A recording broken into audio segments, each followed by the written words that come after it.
皆さん、こんにちは。陽介です。以前、高市政権の外国人政策についてお話ししました。外国人を排除するという意味ではなくて、制度をゼロベースで見直すという話でした。2025年の11月に高市総理大臣がこういう指示を出しました。人口減少に伴う人手不足の状況において、外国人材を必要とする分野があることは事実です。つまり、日本は人口が減っていて働く人が足りない。だから外国人の方の力が必要な仕事があるということです。しかし、一部の外国人による違法行為やルールからの逸脱に対し、国民の皆様が不安や不公平を感じる状況が生じていることもまた事実です。逸脱というのはルールから外れた行動をすることです。つまり一部の外国人がルールを守らないことで日本人が不安に感じているということです。そしてこうも言っています。排外主義とは一線を画しつつも、こうした行為には政府として毅然と対応します。排外主義というのは外国人は出ていけというような考え方のことです。毅然というのははっきりと強い態度でという意味です。つまり外国人を排除したいわけではない。でもルールを守らない人には厳しく対応するということなんです。じゃあ具体的に何が変わるのか。もし皆さんがいつか日本で働きたいとか日本に住みたいと思っているなら、今日の話はぜひ最後まで聞いてください。そしてもうすでに日本に住んでいるよという方、そんな皆さんにとってもとても大事な話です。実は今、日本のビザの制度が大きく変わっています。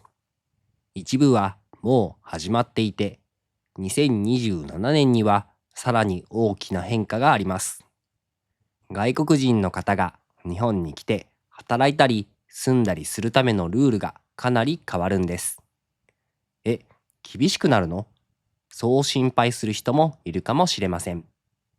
すでに日本にいる方は自分のビザの更新に影響があるのと不安になるかもしれませんね。今日はその変化を5つのポイントに分けて分かりやすくお話しします。じゃあ、まず最初になぜ今制度が変わるのかという背景からお話ししますね。皆さんも聞いたことがあるかもしれませんが、日本は今深刻な人手不足です。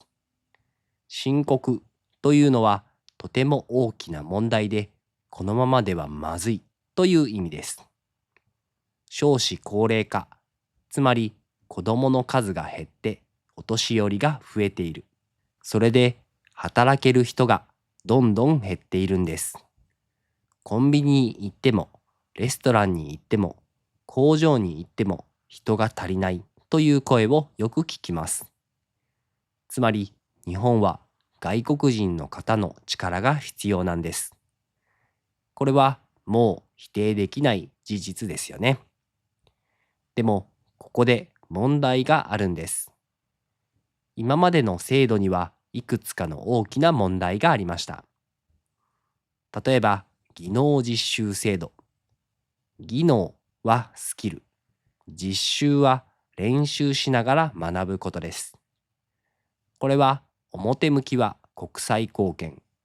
つまり外国人に日本の技術を教えて母国に持ち帰ってもらうという目的の制度でした。でも実際は日本の工場や農家で働く労働力として使われていたんです。日本語で言う建前と本音ですね。建前というのは表向きの理由、つまり人に見せるための言葉です。本音というのは本当の気持ち、本当の理由のことです。この場合、建前は国際貢献、本音は労働力の確保。この建前と本音のズレがいろいろな問題を生んでいました。それで日本政府はもうこのままじゃダメだと制度を根本から変えることを決めたんです。根本からというのは基本のところから全部という意味です。じゃあ具体的にどこがどう変わるのか一つずつ見ていきましょう。まず一つ目の変化。これが一番大きい変化かもしれません。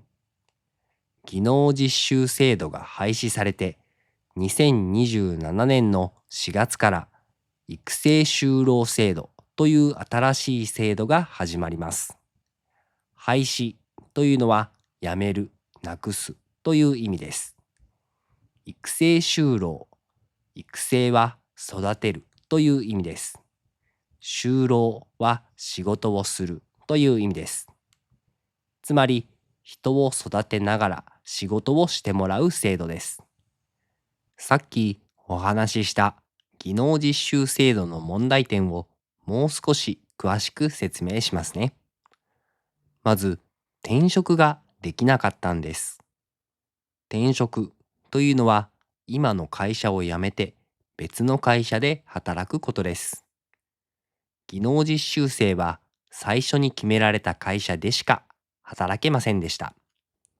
もしその会社がブラック企業だったら、ブラック企業というのは長時間働かせたり、お金をちゃんと払わなかったり、ひどい扱いをする会社のことです。そういう会社に当たっても逃げ場がなかったんです。これは人権の問題として国際的にも批判されていました。人権というのはすべての人が生まれた時から持っている大切にされる権利のことです。それから借金の問題。日本に来るために母国の送り出し機関に高額な手数料を払わなければいけない。送り出し機関というのは外国人を日本に送るための手続きをする母国側の会社のことです。中には100万円以上の借金をして日本に来る人もいるそうです。借金を返すために劣悪な環境でも我慢して働き続ける。劣悪なというのはとてもひどい、とても悪いという意味です。これは本当に深刻な問題でした。新しい育成就労制度ではこれらの問題が改善されます。まず転職ができるようになります。同じ分野の中であれば、いくつかの条件を満たせば会社を変えることができます。主な条件としては、まず分野ごとに決められた期間、だいたい1年から2年同じ会社で働くこと、そして技能検定の基礎級に合格すること、日本語能力の試験に合格すること。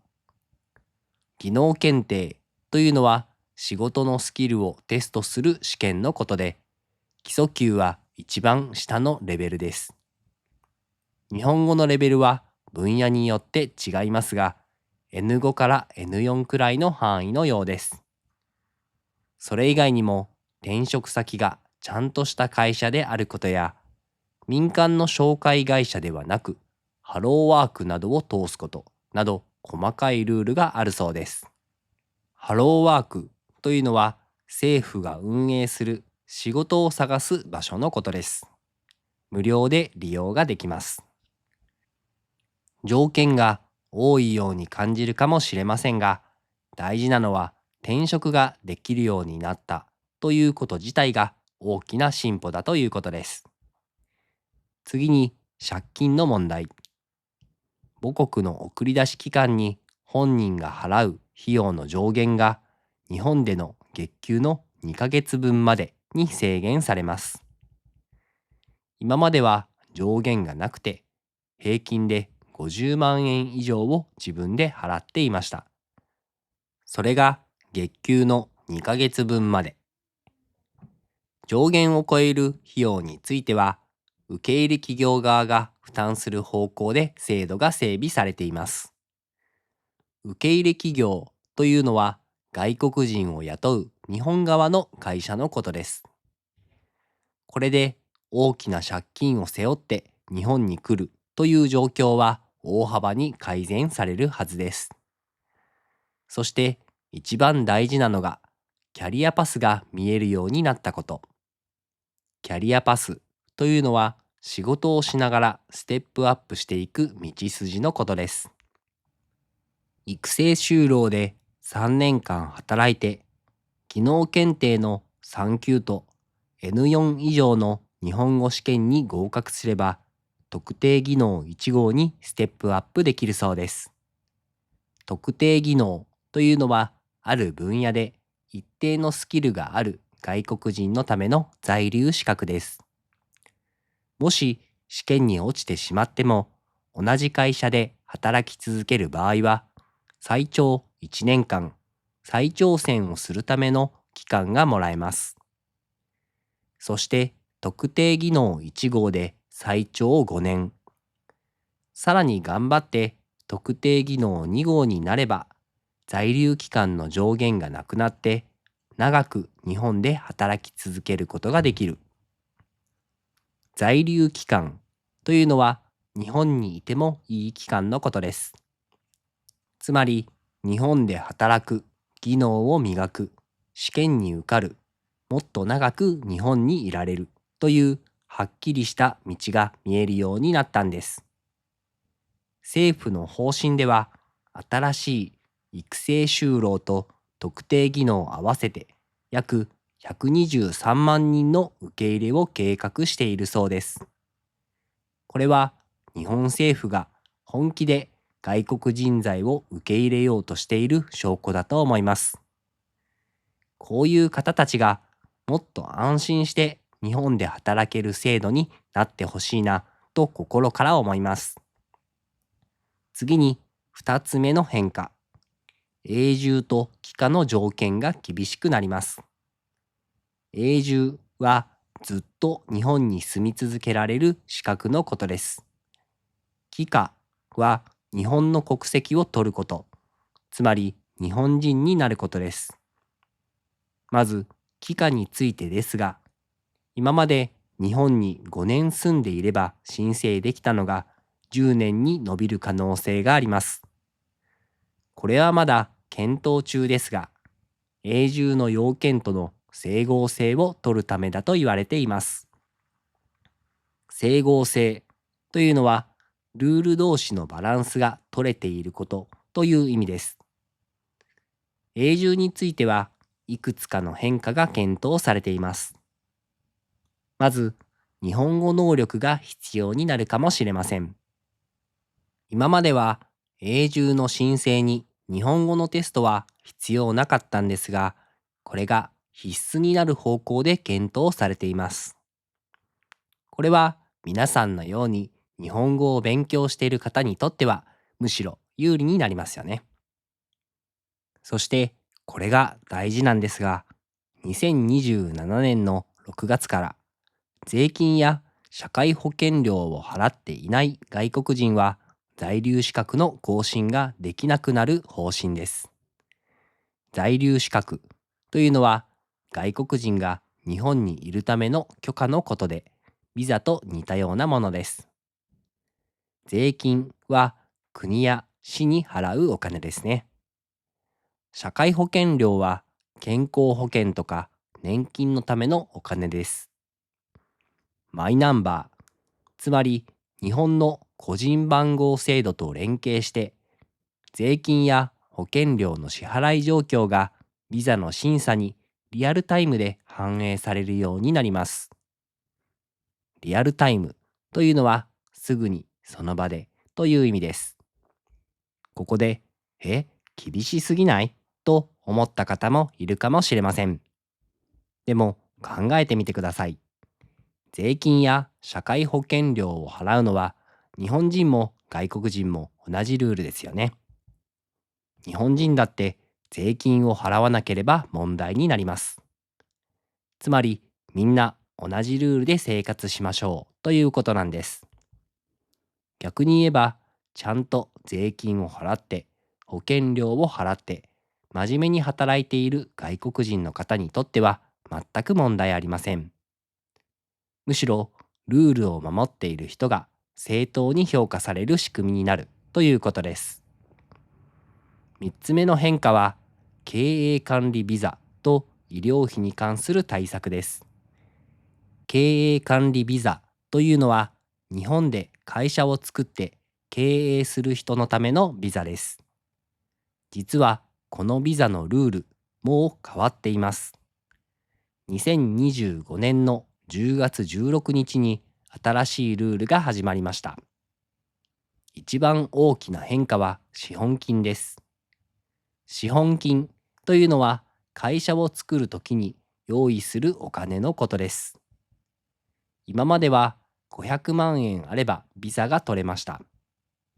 それが3000万円に引き上げられました。500万円から3000万円、6倍です。すごい変化だなと思いますよね。しかもお金だけじゃないんです。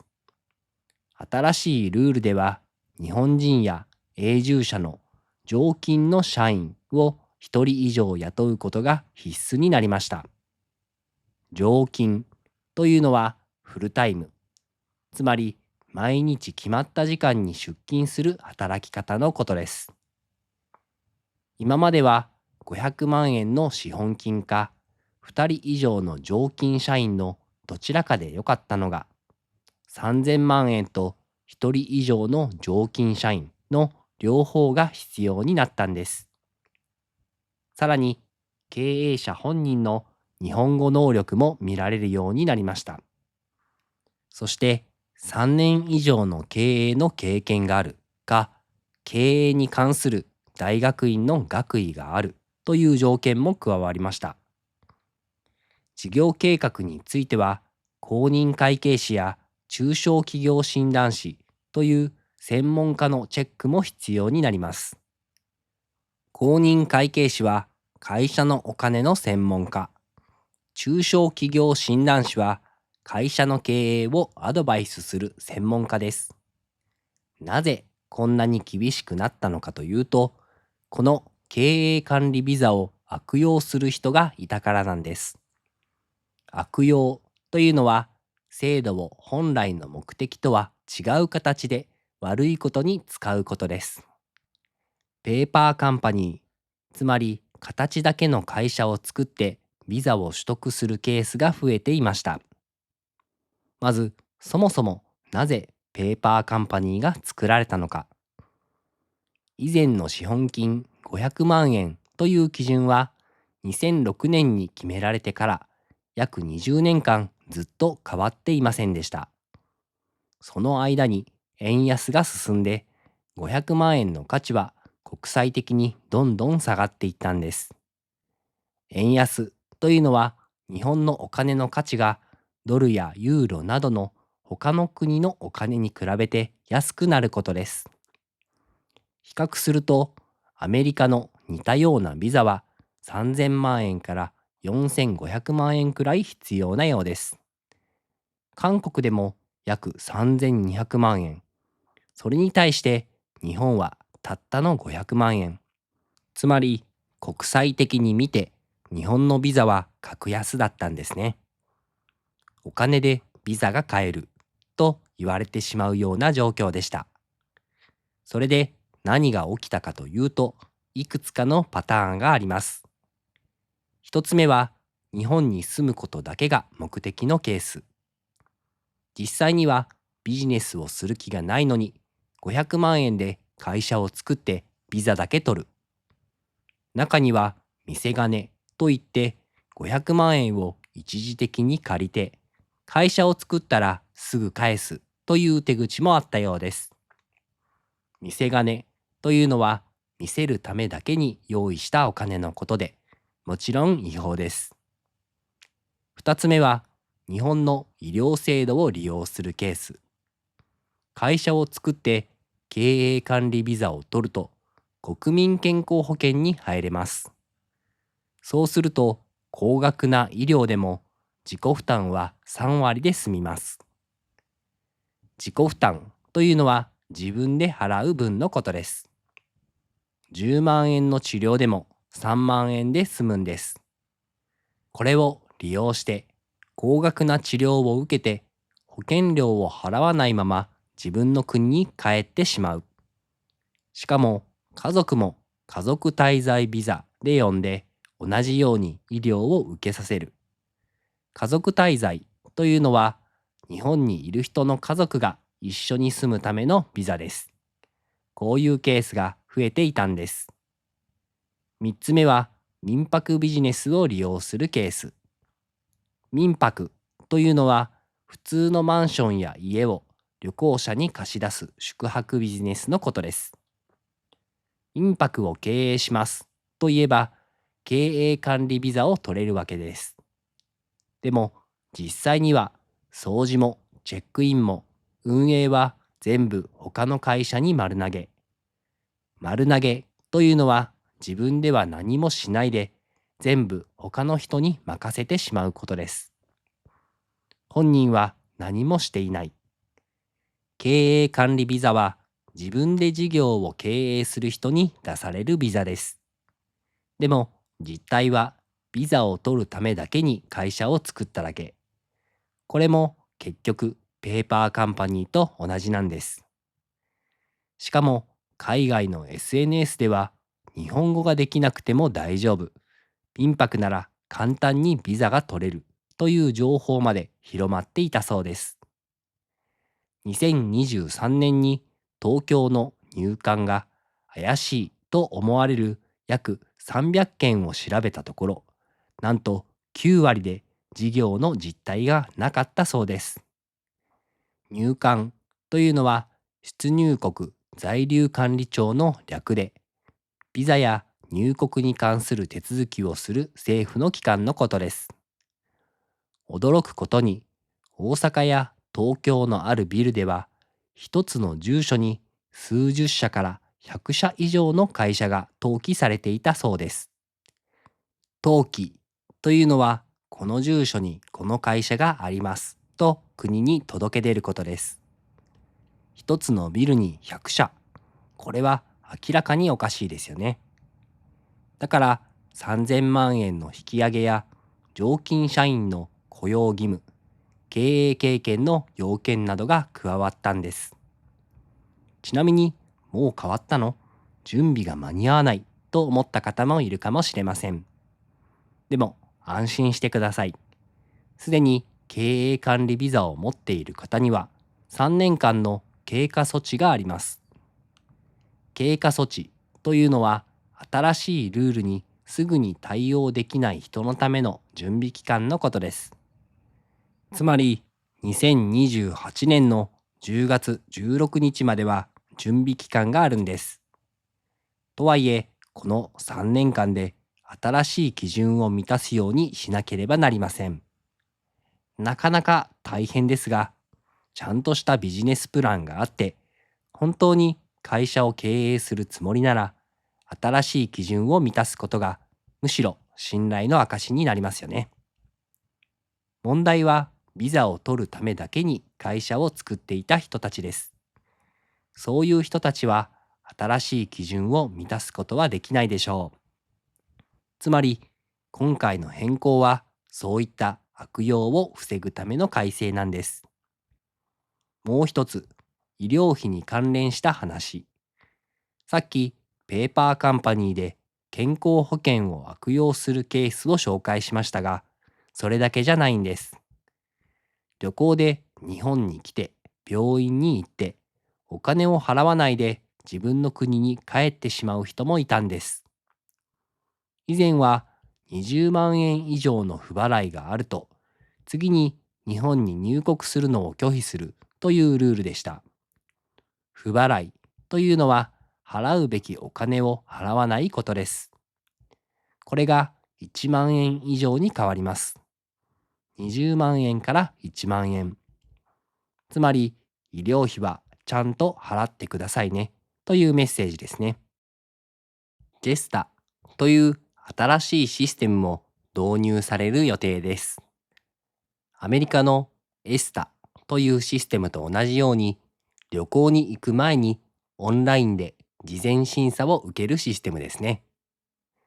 日本版のこのシステムで入国前の審査が強化されます。4つ目は土地の購入に関するルールです。最近、外国人が日本の土地や不動産を購入するケースが増えています。不動産というのは土地や建物のことです。これ自体悪いことではないんですが、安全保障上、大切な場所の近くの土地が外国人に買われることに対して不安の声があるのも事実です。安全保障というのは国を守るための仕組みのことです。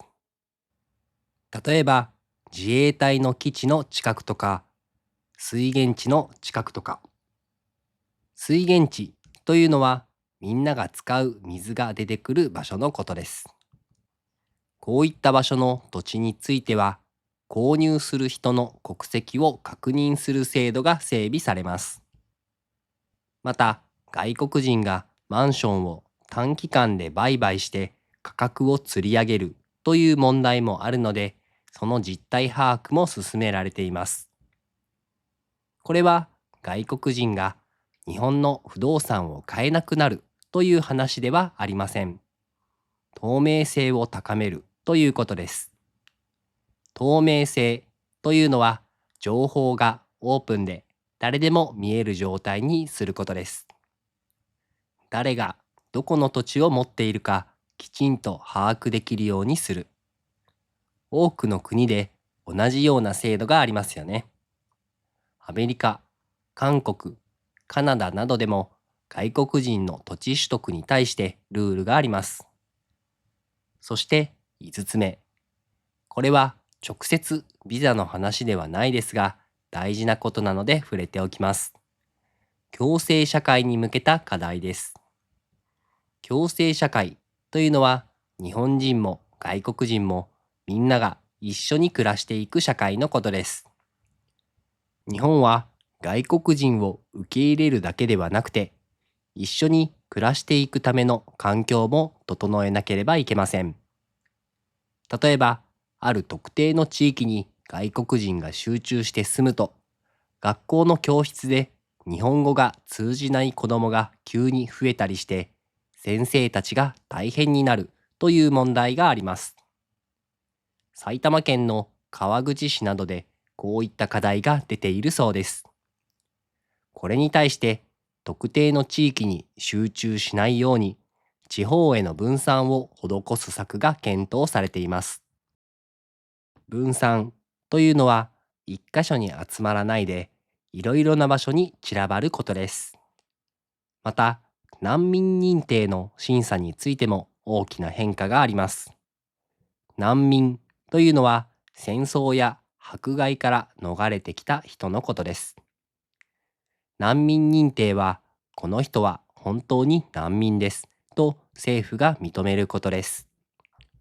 今まで難民認定の審査には平均で約2年もかかっていました。2年って長いですよね。実はこの長さが問題になっていたんです。なぜかというと、審査の間、申請者は日本で働けるケースがあるからです。つまり、本当は難民ではないのに、日本で働きたいという理由で難民申請をする人が出てきてしまったんです。審査に2年かかれば、その間ずっと日本で働ける。それを狙った申請が増えてしまった。これは大きな問題ですよね。本当に助けが必要な人の審査が遅れてしまうことにもなります。そこで審査期間を6ヶ月以内に短縮する計画が進められています。結果がすぐに出れば審査中に長く働けるというメリットがなくなる。だから就労目的の偽装申請を減らすことができるんです。偽装申請というのは嘘の理由で申請することです。本当に保護が必要な人を早く見つけて、制度の悪用は防ぐ、そのための短縮ですね。さて、ここまで5つの変化をお話ししてきました。まとめると、1つ目、技能実習制度が廃止されて、育成就労制度が始まる。2つ目、永住や帰化の条件が厳しくなる。3つ目、経営管理ビザの要件がすでに大幅に厳格化された。4つ目、土地購入のルールが整備される。5つ目、共生社会に向けた取り組みが進む。こうやって見ると厳しくなったと感じる部分もあると思います。でもこれは排除じゃなくて適正化なんだということです。適正化というのは新しいルールに整えること。悪い部分を直してちゃんとした形にすることです。日本に来ている 99% 以上の人はルールを守って入国していると思います。ただ、一部の方が法律を守らない行動をしているせいで、外国人全体が悪く見られてしまうことがある。今回の制度改革は、まさにその問題を解決しようとしているんです。一部の悪用する人を防いで、ルールを守って真面目に働いている人、真面目に勉強している人をちゃんと守る。そのための変化なんだと私は理解しています。皆さんのように日本語を一生懸命勉強して日本の文化を理解しようとしている人、すでに日本に住んで頑張っている方も、これから日本を目指す方も、そういう方こそ日本で活躍してほしい。私はそう思っています。最後に今からできることを少しだけお話ししますね。まず、日本語の勉強を続けること。皆さんはもうやっていると思いますけど、JLPT の資格を持っていると今後いろいろな場面で役に立つと思います。それから日本に住んでいる方は税金や社会保険料の支払いを忘れないようにしてください。2027年6月からは未払いがあるとビザの更新に影響が出る可能性があります。あと、制度はこれからも変わる可能性があるので、出入国在留管理庁、つまり入管のウェブサイトを時々チェックしておくといいと思います。もし不安なことがあれば、行政書士という専門家に相談するのも良い方法です。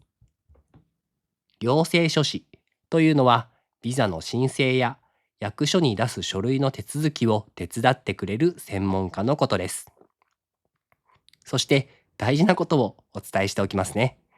私は行政書士ではありません。今日の話はあくまで参考として聞いてください。実際にビザの申請をする際は、必ず入管や行政書士などの専門家に確認してくださいね。制度は確かに変わります。なので、それに対応して準備するしかないですね。皆さんの国のビザ制度はどうですか？日本で暮らしている皆さんも、日本語を学んでいる皆さんも、私はいつも応援しています。この動画が役に立ったら、いいねボタンを押してください。チャンネル登録もお願いします。それではまた次回の動画でお会いしましょう。バイバーイ。